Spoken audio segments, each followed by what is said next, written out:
The Mechanical Turk, also known as the Automaton chess player, was a famous chess-playing machine that captivated audiences for 84 years with its apparent ability to play strong chess against human opponents. The Turk was constructed in 1770 by Wolfgang von Kempelen and designed to impress Empress Maria Theresa of Austria. Its ability to play chess and perform the Knight's Tour, a challenging chess puzzle, amazed spectators. In reality, the Turk was a cleverly designed illusion, hiding a human chess master inside who controlled the machine. This ruse allowed the Turk to win most of its games during demonstrations across Europe and the Americas, even defeating notable figures like Napoleon Bonaparte and Benjamin Franklin. Despite widespread speculation about its true nature, the Turk's secret was publicly revealed when it was destroyed in a fire in 1854. Articles published by the son of one of the owners finally exposed the hoax. The impressive chess-playing automaton had always been operated by skilled chess masters hidden within. Kempelen was inspired to build the Turk following his attendance at the Maria Theresa of Austria court at Schönbrunn Palace, where François Pelletier performed an illusion act. Afterward, an exchange resulted in Kempelen promising to return to the palace with an invention that would top the illusions. The result of the promise was the automaton chess player, known in modern times as the Turk. The machine consisted of a life-sized model of a human head and torso, with a black beard and gray eyes, and dressed in Ottoman robes and a turban. Its left arm held a long Ottoman smoking pipe, while its right lay on top of a large cabinet that measured about 3.5 feet long, 2 feet wide, and 2.5 feet high. Placed on top of the cabinet was a chessboard, which measured 18 inches on each side. The front of the cabinet consisted of 3 doors, an opening, and a drawer, which could be opened to reveal a red and white ivory chess set. The machine's interior was complicated and designed to mislead those who observed it. When opened on the left, the front door of the cabinet exposed some gears and cogs similar to clockwork. The section was designed so that the cabinet's back doors were opened simultaneously. One could see through the machine. The other side of the cabinet did not house machinery. Instead, it contained a red cushion, some removable parts, and brass structures. This area was also designed to provide a clear line of vision through the machine. 2 other hidden doors were hidden beneath the robes of the Ottoman model. These exposed clockwork machinery and provided a similarly unobstructed view through the apparatus. The design allowed the machine presenter to open every available door to the public to maintain the illusion. Neither the clockwork visible to the left side of the machine nor the drawer that housed the chess set extended fully to the rear of the cabinet. They instead went only 1/3 of the way. A sliding seat was also installed, allowing the operator inside to slide from place to place and thus evade observation as the presenter opened various doors. The seat sliding caused dummy machinery to slide into its place to conceal the person inside the cabinet further. The chessboard on the top of the cabinet was thin enough for magnetic linkage. Each piece in the set had a small, strong magnet attached to its base. When placed on the board, the pieces would attract a magnet attached to a string under their specific places on the board. This allowed the operator inside the machine to see which pieces moved where on the chessboard. The bottom of the chessboard had corresponding numbers, 1 through 64, allowing the operator to see which places on the board were affected by a player's move. The internal magnets were positioned so outside magnetic forces did not influence them. Kempelen would often allow a large magnet to sit at the side of the board to show that the machine was not influenced by magnetism. The interior also contained a pegboard chessboard connected to a pantograph-style series of levers controlling the model's left arm. The metal pointer around the pantograph moved over the interior chessboard and would simultaneously move the arm of the Turk over the chessboard on the cabinet.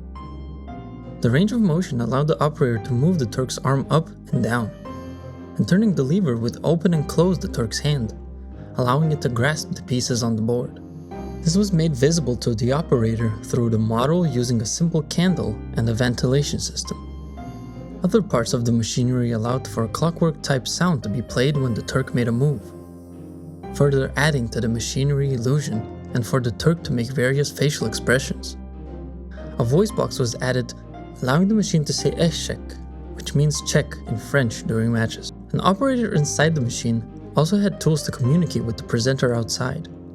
2 brass discs with numbers were positioned opposite inside and outside the cabinet. A rod could rotate the discs to the desired number, which acted as a code between the two. The Turk debuted in 1770 at Schönbrunn Palace, about 6 months after Pelletier's act. Kempelen addressed the court, presenting what he had built and beginning to demonstrate the machine and its parts. With every showing of the Turk, Kempelen started by opening the doors and drawers of the cabinet, allowing members of the audience to inspect the machine. Following this display, Kempelen would announce that the machine was ready for a challenger. Kempelen would inform the player that the Turk would use the white pieces and have the first move. Between moves, the Turk kept its left arm on the cushion. The Turk could nod twice if it's threatened by the opponent's queen, and 3 times upon placing the king in check. If an opponent made an illegal move, the Turk would shake his head, move the piece back, and make its move, thus forcing a forfeit of his opponent's move. The first person to play against the Turk was Count Ludwig von Kempelen, an Austrian courtier at the palace. Along with the other challengers that day, he was quickly defeated. Observers of the match stated that the machine played aggressively and typically beat its opponents within 30 minutes. Another part of the machine's exhibition was completing the knight's tour, a famed chess puzzle. The puzzle requires the player to move a knight around the chessboard, touching each square once. While most experienced chess players of the time still struggled with the puzzle, the Turk could complete the tour without any difficulty from any starting point via a pegboard used by the operator, which had a map of the puzzle laid out. Following its debut, the Turk garnered significant interest across Europe. However, Kempelen focused more on his other projects and often avoided exhibiting the Turk. He frequently claimed the machine was under repair to dissuade prospective challengers. Over the decades following its debut at Schönbrunn Palace, the Turk only played against one opponent, Sir Robert Murray Keith, a Scottish noble. After this match, Kempelen dismantled the Turk, referring to it as mere bagatelle, and preferred to work on steam engines and machines that replicated human speech. In 1781, Emperor Joseph II ordered Kempelen to reconstruct the Turk for a state visit from Grand Duke Paul of Russia and his wife. The appearance was a success, leading Grand Duke Paul to suggest a European tour for the Turk, which Kempelen reluctantly agreed to. The Turk began its European tour in 1783, starting with an appearance in France in April. After a stop at Versailles, it was exhibited in Paris, where it lost a match to Charles Godefroy de la Tour d'Auverney, the Duc de Bouillon. Once in Paris in May 1783, the Turk played various opponents. Following the exhibitions at Versailles, there was demand for a match with François-André Denicamp-Philidor, considered the best chess player of its time. At the Café de la Régence, the Turk played against many skilled players, often losing until securing a match with Philidor at the Académie des Sciences. Philidor won, but his son noted it was his most fatiguing game of chess ever. The Turk's final game in Paris was against Benjamin Franklin, who reportedly enjoyed the game and remained interested in the machine. After Paris, Kempelen took the Turk to London, where it was exhibited daily for 5 shillings. Skeptic Philip Thickness attempted to expose the Turk's inner workings, describing it as a complicated piece of clockwork, which is nothing more than one of many other ingenious devices to misguide and delude the observers. Following Kempelen's death in 1804, the Turk remained unexhibited until 1805, when Kempelen's son sold it to a Johann Nepomuk Mälzel, a Bavarian musician and inventor. Mälzel, known for patenting a form of metronome, had previously attempted to purchase the Turk, but was deterred by Kempelen's asking price of 20,000 francs. After Kempelen's death, his son sold the machine to Mälzel for half that sum. Upon acquiring the Turk, Mälzel needed to learn its secrets and make repairs to restore it to working condition. His goal was to make the Turk's functioning even more enigmatic. While it took him 10 years to achieve this, the Turk still appeared at various exhibitions, most notably in a game against Napoleon Bonaparte. In 1809, Napoleon I of France arrived at Schönbrunn Palace to play against the Turk. An eyewitness reported that Mälzel took credit for the machine's construction during the game's preparation. The Turk, operated by Johann Baptiste Algier, saluted Napoleon before the match began. Napoleon took the first move, contrary to the usual protocol, but Mälzel allowed the game to continue. When Napoleon made an illegal move, the Turk returned the piece to its original position and continued the game. After a second unlawful move by Napoleon, the Turk moved the piece from the board. When Napoleon attempted the illegal move a third time, the Turk swept its arm across the board, knocking all the pieces off. Napoleon, amused, then played a proper game with the machine, making 19 moves before surrendering. In 1811, Mälzel took the turn to Milan for a performance with Eugene de Beauharnais, the Prince of Venice and Viceroy of Italy. Beauharnais enjoyed the machine so much that he purchased it for 30,000 francs. Beauharnais kept the Turk for 4 years. In 1815, Mälzel repurchased the Turk from Beauharnais. After reclaiming the Turk, Mälzel returned to Paris, where he interacted with leading chess players at Café de la Régence. He stayed in France with the machine until 1818, then moved to London, where he performed with the Turk and his other machines, receiving significant press coverage. Mälzel continued to improve the Turk, adding a voice box and various other changes. In 1819, Mälzel took the Turk on a tour of the United Kingdom. The Turk's appearance proved highly profitable for Mälzel, prompting him to take it and his other machines to the United States. In 1826, he opened an exhibition in New York City that grew in popularity, sparking numerous newspaper stories and anonymous threats to expose the machine's secrets. The Turk debuted in Boston. Mälzel spun a tale that New York chess players were not up to the challenge of complete games, whereas Boston players were superior opponents. This strategy was successful, and the Turk's exhibition in Boston lasted for several weeks before moving to Philadelphia for 3 months.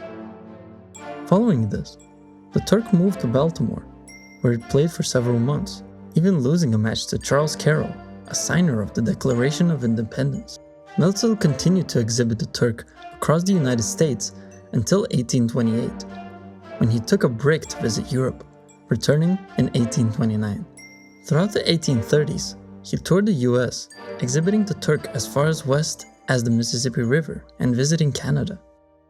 In Richmond, Virginia, the Turk was observed by Edgar Allan Poe, who was writing for the Southern Literary Messenger. Poe's essay, Mälzel's Chess Player, published in April 1836, became the most famous essay on the Turk despite many incorrect hypotheses, such as the notion that a chess-playing machine must always win. Eventually, he took the Turk on a second tour to Havana, Cuba. Tragically, in Cuba, Schlumberger died of yellow fever in February 1838, leaving Mälzel without an operator. Dejected, Mälzel died at sea in July 1838 at 65 during his return trip, leaving his machinery with the ship's captain. When the ship on which Mälzel died returned, his various machines, including the Turk, fell into the hands of his friend, the businessman John Ohl. He attempted to auction off the Turk, but owing to low bidding, he ultimately bought it himself for $400. Only when John Kersley Mitchell from Philadelphia, Edgar Allan Poe's physician and admirer of the Turk, approached Ohl. Mitchell formed a restoration club and repaired the Turk for public appearances, completing the restoration in 1840. An interest in the Turk outgrew its location. Mitchell and his club donated the machine to the Philadelphia Museum of Charles Willson Pale, also known as the Chinese Museum. While the Turk occasionally gave performances, it was eventually relegated to the corners of the museum and remembered about the 5th of July 1854, when a fire that started at the National Theatre in Philadelphia reached the museum and destroyed the Turk. Mitchell's son Silas Ware Mitchell believed he had heard through the struggling flames the last words of our departed friend, the sternly whispers, oft-repeated syllables, Eshek, Eshek.